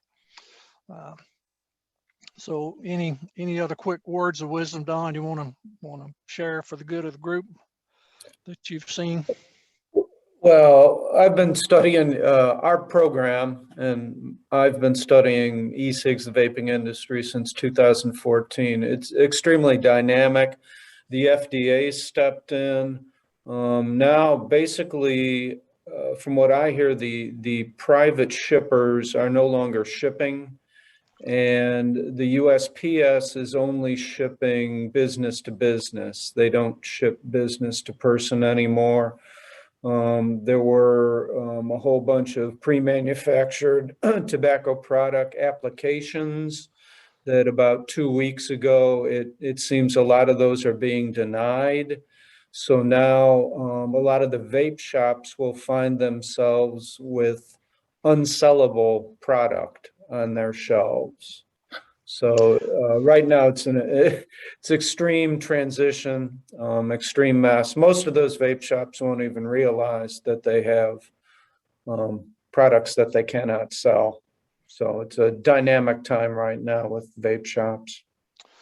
Yeah, and so that's again, Don was my first exposure to it, and I reach out to him. So along with that, and I might mention the batteries that are in vaping devices are a big concern because some of them can't be removed, and that's a transportation issue as well.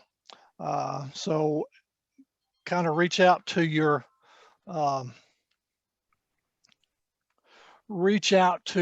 vendors and see how they're managing. Also, school systems that are confiscating vaping devices in schools and how they are managing it. So again, other other things to be aware of and concerned about. I will say that I am in I am in tobacco growing area. If you dip Skoal or Copenhagen or anything like that, then that tobacco part of that probably came from Middle Tennessee or Southern Kentucky. So, you know, it got me where I am as far as a living, but it still has a lot of challenges that are out there. And I think the tobacco companies have been the biggest investors in the vaping because they're trying to replace tobacco with the nicotine that's out there. So we talked about RCRA empty. Let's talk about DOT empty. DOT empty is empty when all the materials, all of the hazards have been removed from the container. That does not mean it has to be triple rinsed, but it is, the DOT empty is more restrictive than the EPA RCRA empty. And a lot of times that's why you see trucks hauling fuel. They will leave their placards up all the time unless they go to commercial washout and have it washed out and not have those hazards.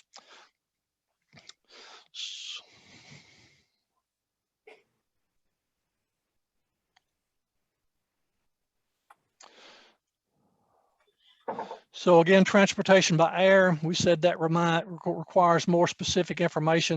UPS, FedEx, they're going to be on top of watching and making sure that you're doing the right thing with the dangerous goods. And EPA, excuse me, not EPA, FedEx, UPS, again, they make reference to dangerous goods when they're shipping that material.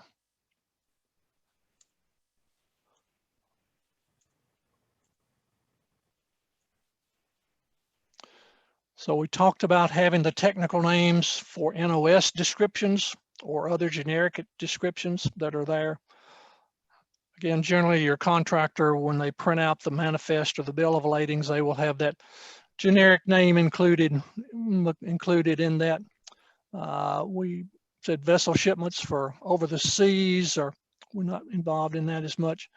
We talked about poison or toxic poison as being used out there. I mentioned materials, the 1, 2, 3, and 4 in the special provisions. This would be, and you can confirm that by looking, you see here that we've got special provisions 2 that is highlighted.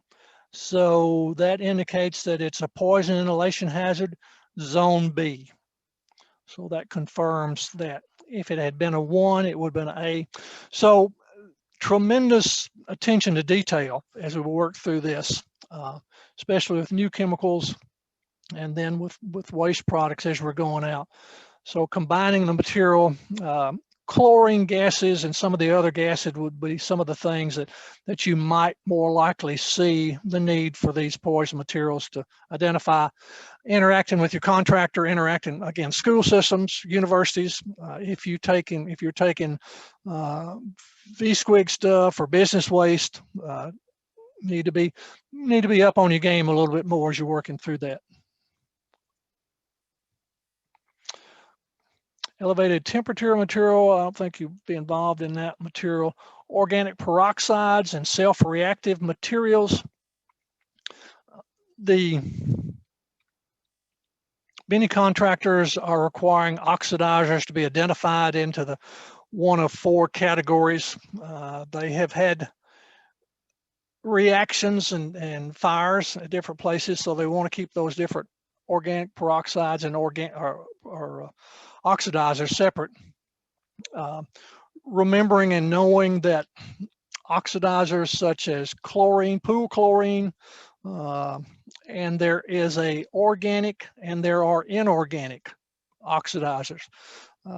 Some of the contractors, again, want to separate those organics from those inorganics, and they have to be separated at the back of the transport vehicle from the other hazard class with some kind of a buffer zone of a non-hazardous material, whether it be a pallet or packing materials or something that you can put in there and separate so that if something happens to those oxidizers, they can be evacuated off the truck and not cause a fire.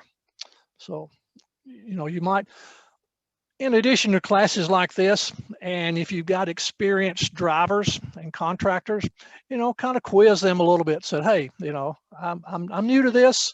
Can you help me out? And talk about that.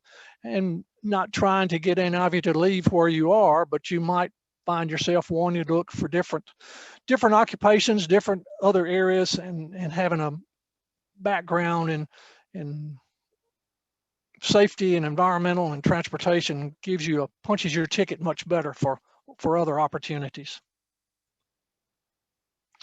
So early on, I mentioned the designated JLE. If you're having a contractor sign and take custody of it, then you're in good shape. But if you're putting your name on the line there, you want to be sure that you've had your DOT training, you know, that you know what you're doing and you feel comfortable about all the material that you're working with. So as you look at it, you know, it says certified that the above named materials are properly classified, described, packaged, marked, labeled, and in proper condition for transportation. So a lot of stuff involved in that.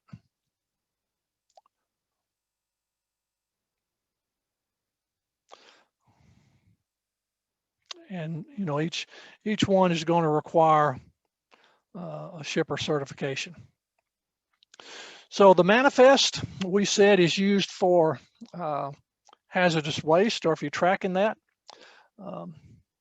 What changes, those of you that work with manifest, what changes have we seen in manifest in the last 2 or 3 years?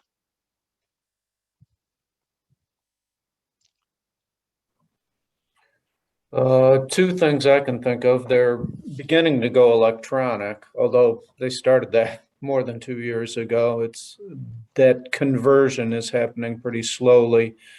And then the second change is due to the subpart P, or the new farm rule, new management standards for pharmaceutical waste.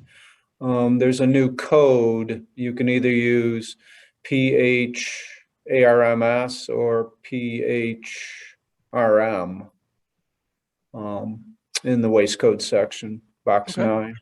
All right, good stuff. Also, they are requiring, and this might be a little longer than I remember it having been, but manifests are commercially prepared now.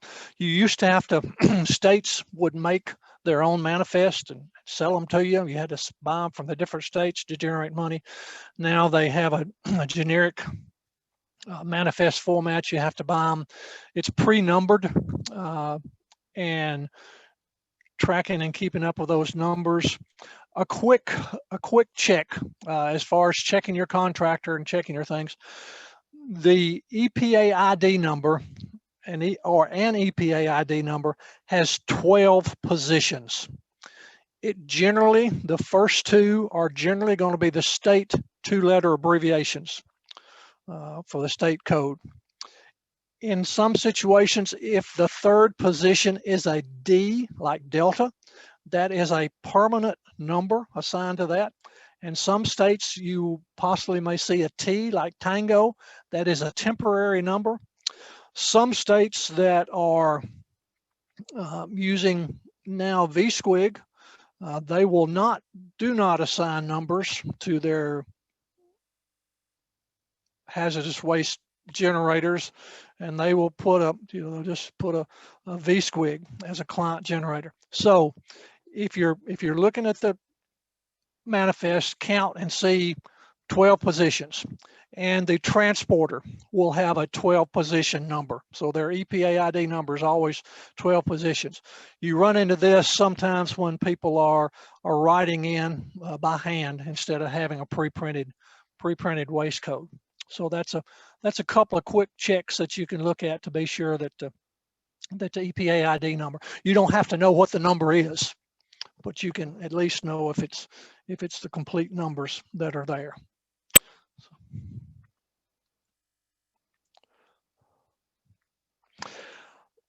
Those of you that are using waste codes if the word waste is not included in front of the proper shipping description, and we talked about that earlier, then DOT allows you to add that word, waste.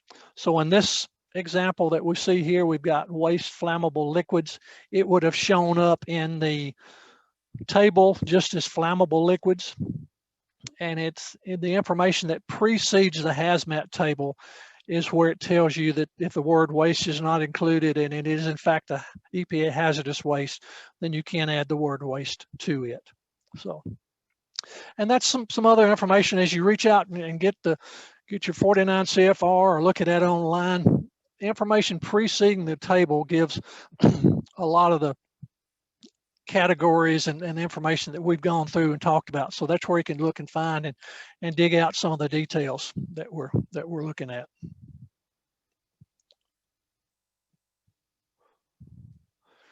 All right, so that finishes module 2. Let's see if we can dig into module 3.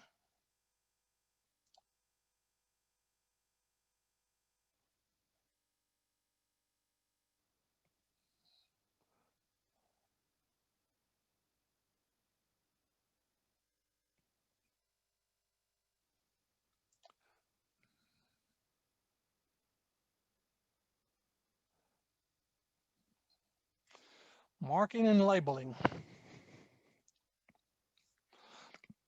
And what we want to do is be sure that we're providing information to the transporter, to the general public, to others about what hazards are out there. And I will say, never, never, never have an unmarked container. And you say, well, what about an empty container? My friends in Boulder County, Colorado, they had magnetic signs made to put on their empty container so that the fire department would know, in fact, that they were empty if they had them sitting around. We had a significant flood event about 70 miles west of where I live a little over a month ago.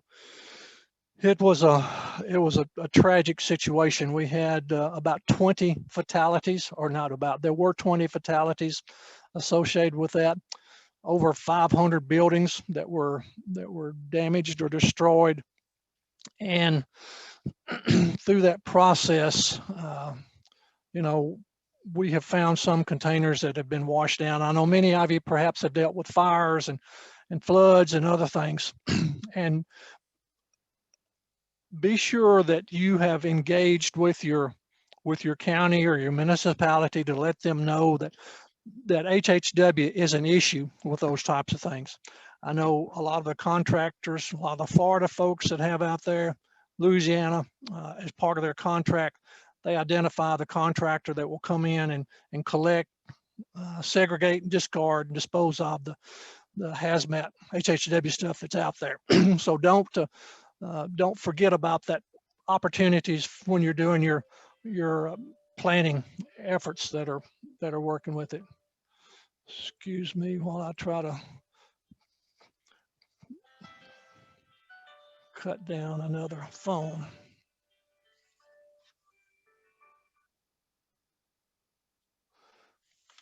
Okay.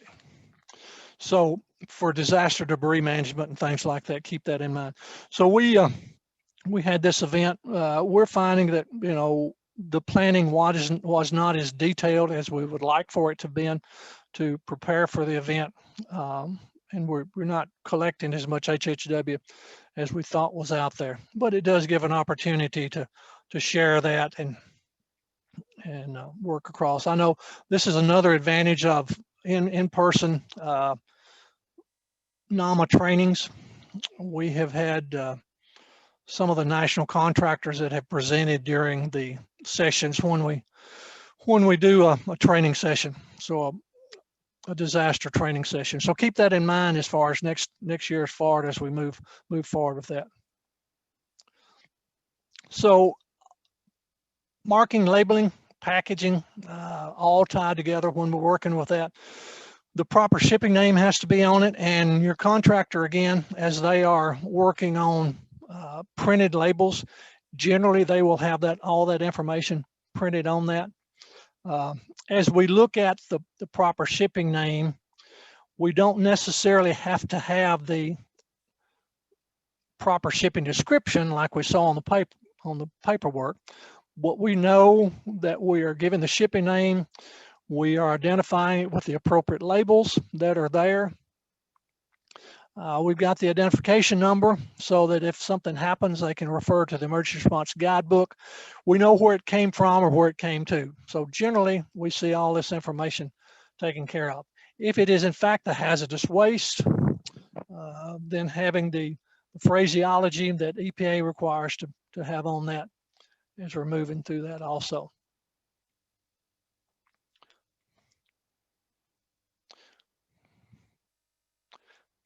If we do have the generic, then again, the two shipping names.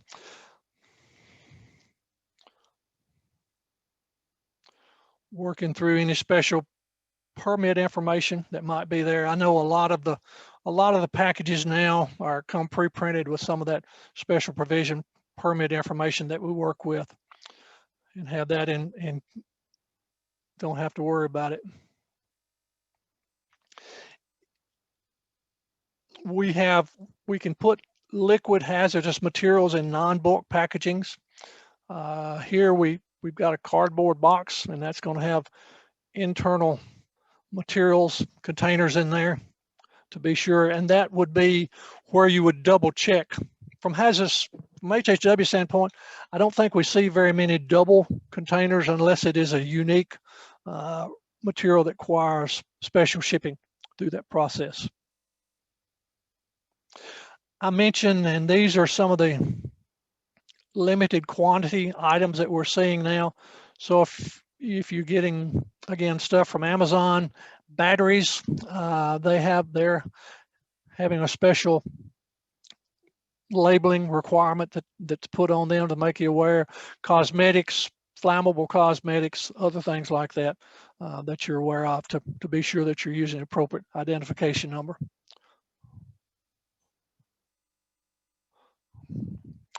So earlier we talked about, when we were talking about EPA, and this is those of you that do require the ID numbers that be placed on there and EPA waste codes to be sure that you're tracking. And this is essentially, I think, and this is Florida particularly, they wanted to be sure that it went to a reputable disposal company. They had some issues with materials not doing that. So that's the reason they continue to add waste codes to that material, even though EPA says it is exempt from that. Easy for you to say, huh?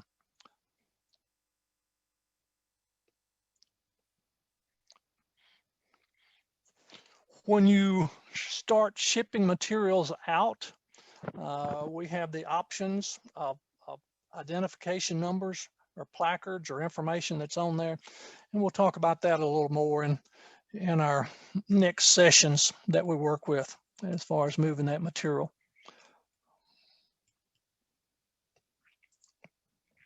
Nobody ships anything from rail,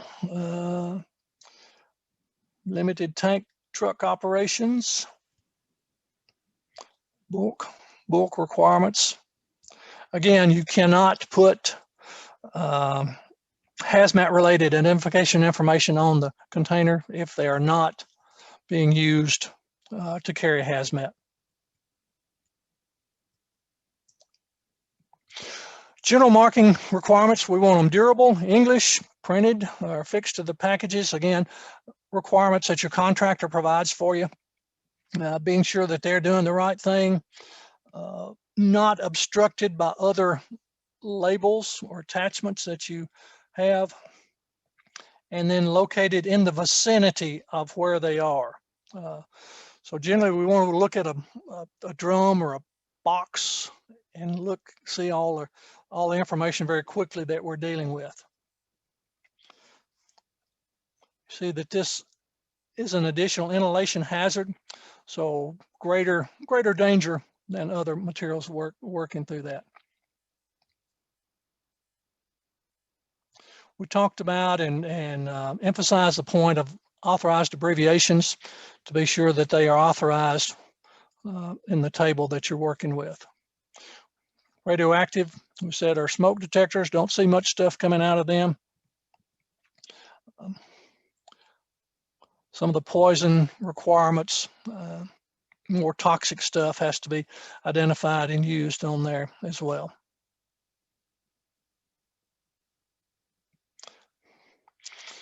Infectious substances, we see materials that might be, and generally infectious substances shipping was designed for if there were samples or processing from, for instance, if they were shipping vaccines and things like the COVID, that were out there, would require some additional information.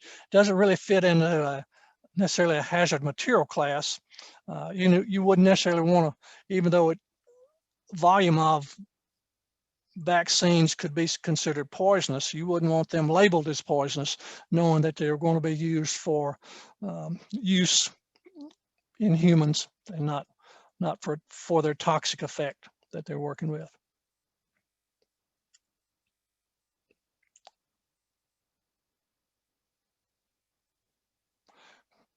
Cargo tanks. Again, I take pictures of a lot of this stuff. You might have some of your facilities that are located in areas where these transport vehicles would come through. Gives you an additional resource to look at, particularly if you're new, to recognize and going out and having competition. I know when some of my peers started working and did not have a large background in hazmat, we would talk about placards and labels and types of trucks as we were traveling across the state and going to other events that were out there. If you've got kids and you get an emergency response guidebook, give them that and let them identify what the numbers are. And if they say, "Oh, Mom, that's old school," well, let them do it on the phone, because there are apps, just like Don mentioned the apps for the other material earlier that you can look at and look for.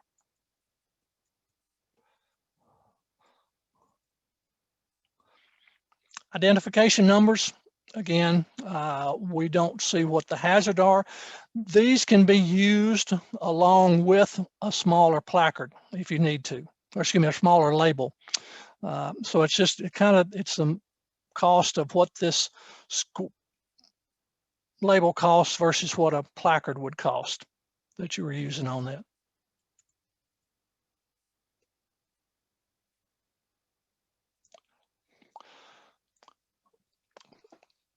A quick overview for placarding, and if you will look between now and tomorrow, if you have a chance, look for DOT chart 16.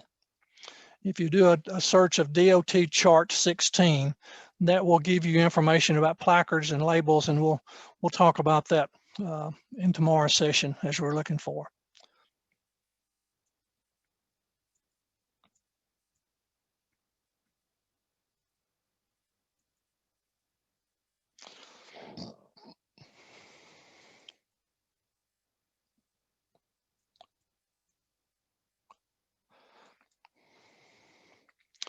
So subsidiary hazards are required, as we talked about, and we talked about column 3 and column 6 being the area that we go to for that. Labels and placards are designed to be displayed in square on point. So generally where you want to, how you would read it if the reading were required. But at the bottom, we've got the hazard class that needs to be square on the bottom, the symbol square on the top. And as I mentioned earlier, recognizing color, recognizing symbols, and recognizing hazard classes are very important, because you will not always see printing, the word printed on that. Along with that, I would say, as you are looking at your HR requirements from a DOT standpoint, you do not need to have somebody working for you that is colorblind. one, obviously, from the label and placard standpoint, and then the second from pH. When you pH material and are using the pH strips, you need to be able to detect color in order to make that pH determination. So if you're at a position where you're in the leadership or management within your team, kind of look at hiring requirements and prerequisites of the staff that you're working with. You know, and from a selfish standpoint, I want somebody to be able to know if I've got if he's reading or he or she's reading a low pH and a high pH material, and they say, well, it won't matter, I'll just put them together. Next thing we know, we've got a reaction going on. So just having those requirements set out there.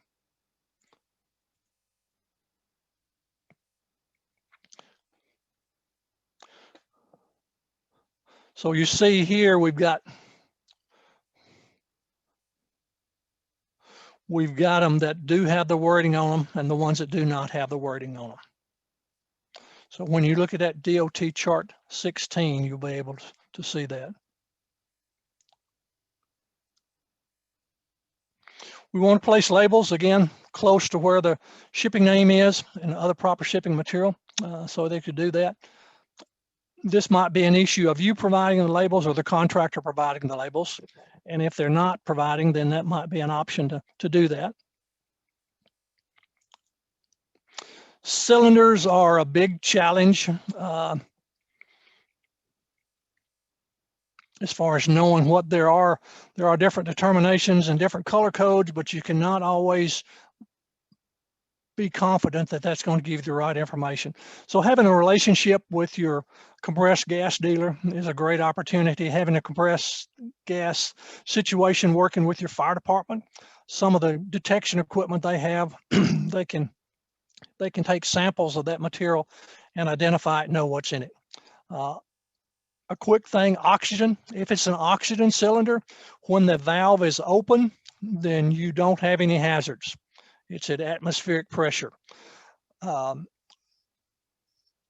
of that cylinders can be used for recycled metal. There are some medical reuse places that will be glad to take those oxygen cylinders and reuse them in other countries. So just being aware of that. Just kind of going through, you see the pictures here, the vicinity where the labels are, being able to read them and work through that.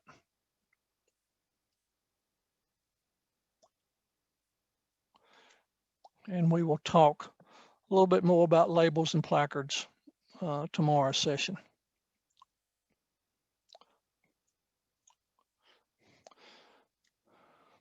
Okay, quick rundown to kind of see where we are. Let's go back through our list. We're about 10 minutes out. So, Justin, how are we on what you want to know and what we've talked about so far and other stuff? Doing pretty good. I'm afraid some went over my head, but mostly it's good to see. I'm fairly familiar with RCRA, so it's nice to see those connections and interactions. Okay. Looking forward to more info on placarding as well. Yep. Sometimes people use DOT labels to meet the requirements of RCRA labeling, and it's good to know what they actually mean. See if that's actually acceptable for inspectors or not. All righty. So did Andy ever show up? Andy Dawson?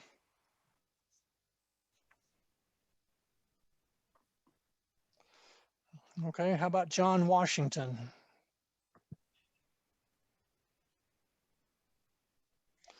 Okay, how about Mr. Don? How are we coming on meeting your requirements? Very good. I did have a quick question about one of the slides early on in this module. I'm not sure if you could scroll back to it, but it's the one where it talks about labeling's got to be durable, in English, affixed to the surface, or printed. And I didn't quite catch all those details. Okay.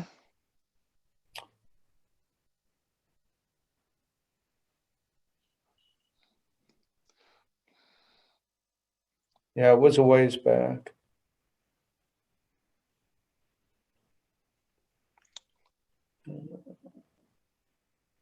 Was that it?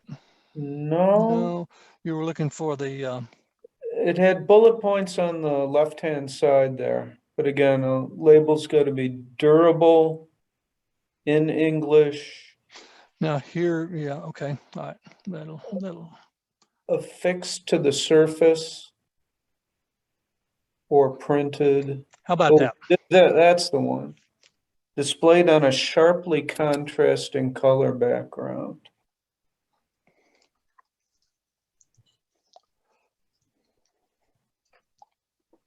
That's an interesting one. White label on a black drum, yellow label on a black Yeah. drum. Just so that it doesn't blend in. They want you to be able to see and kind of stand out with what's there. Okay, You perfect. wouldn't necessarily want to have a red flammable on a red drum. No, that makes sense. Okay. Thanks for scrolling back to that. Sure. All right. Did Brock show up? Okay. Janet, I know you were out there. Hi, yes. So I have to agree it was a little bit over my head, especially the beginning, but it's useful information and very interesting to me. I do have some familiarity with the manifests and the labeling, so that's it's interesting to see your presentation on that. And what I found very useful is to never have an unmarked container. As you had stated, we do have some of our employees, we don't have a lot of materials, although we do have some drums with, say, motor oil or contaminated soils, that employees do not label. So it's interesting to see why they need to be labeled, and also, to carry this training over to the employees that I'll also be training. So thank you for that information. All right, very good. And it even goes down to the point of a water bottle, water bottle label that you're using versus somebody else is using. So if you label every container, you will never have an unknown. And that's kind of been my thought processes through the years. And unknowns become very expensive and difficult to get rid of. Okay, Emily? Things are going well. I was looking back through my notes, and I think one thing that was really helpful was in your introduction when you gave the illustration of when a material's on the road, it's following DOT. When it gets to your facility, you're following OSHA. Then once you use it and it becomes a waste, you're following EPA, and then you put it back on the road, you're following EPA and DOT. Liked that, and it's inspiring me to think through those things for training new people at my facility. Okay, very good. And then Courtney? Yes, some of the information was over my head, but I did learn a few things about the manifesto, and because I haven't really had any experience yet dealing with any of the manifests. And so that will be very helpful knowing what some of the acronyms are and knowing what I'm looking for now and being able to get more of the information off of there. So one of the things that y'all can help me with, 2 or 3 of you have mentioned over the head, and I apologize for that. But after we get through the course, I'll probably reach out to you and ask for evaluations. If you can have specific things that were over your head, or in any ideas that you have of being able to make it more simple or more understandable, I would appreciate that. So did Lily ever make it?